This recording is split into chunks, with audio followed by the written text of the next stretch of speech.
Hello বন্ধুরা, চিরসখা ধারাবাহিকের আগামী পর্বে আমরা দেখতে পাবো যে বর্ষা বলল, আমি তোমার কথা ভেবেই বলছি মিঠি, আসলে তোমার তো মন মেজাজ তো ভালো নেই, গেলে তোমারও ভালো লাগবে, এমনি আমার খারাপ লাগছে না, সে তুমি যাই বলো, মুখে যাই বলো, আমরা কি বুঝতে পারছি না আজ তোমার শ্বশুর বাড়ি থাকার কথা ছিল, বউ ভাত হওয়ার কথা ছিল।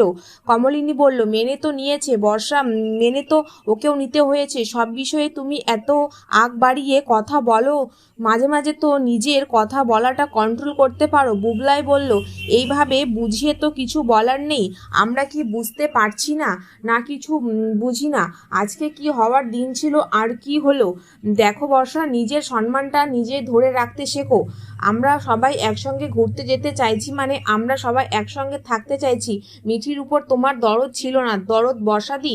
শোনো, কৃষাণুর বাড়ির লোকের দোষ ছিল, কৃষাণুর দোষ ছিল, ওরা বিশ্বাস করতে চেয়েছে তাই বিশ্বাস করেছে, ওরা যদি বিশ্বাস না করতে চাইতো পৃথিবীর কেউ চেষ্টা করেও তাদের বিশ্বাস করাতে পারতো না। মিঠি, তুমি যদি অন্যায়ভাবে আমার উপর দোষ আরোপ করো সেটা কিন্তু আমি মেনে নেব না। বর্ষা বলল, আমি আর এ ধরনের কাদা ঘাটতে চাইছি না। মিঠিল বলল, এ বাবা, তুমি কেন কাদা ঘাটবে, কাদা তো ঘাটবো এবার আমরা, এতে তোমার অসুবিধা কোথায় বর্ষাদি।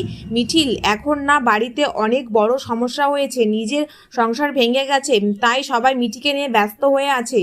কৃষাণু মিঠিকে ফোন করে বলে, আজ তোমাদের বউভাত, দেখো আমি কিন্তু এখনো মনে করি তুমি ফিরে আসবে, আমার ধারণা যে তুমি শেষ মুহূর্তে বদলাতে পারো, তাই আমি কাউকে বলিনি, এই কিন্তু আজকে প্রোগ্রামটা ক্যান্সেল করিনি। মিঠি বলল, কেন, লোক লজ্জার জন্য? না মিঠি, লোক লজ্জার জন্য না, এটা একটা কি সুযোগ দেওয়া যায় না, তুমি আগে বলো তো, আমি এই ধরনের ভুল করেছিলাম কোনোদিনও?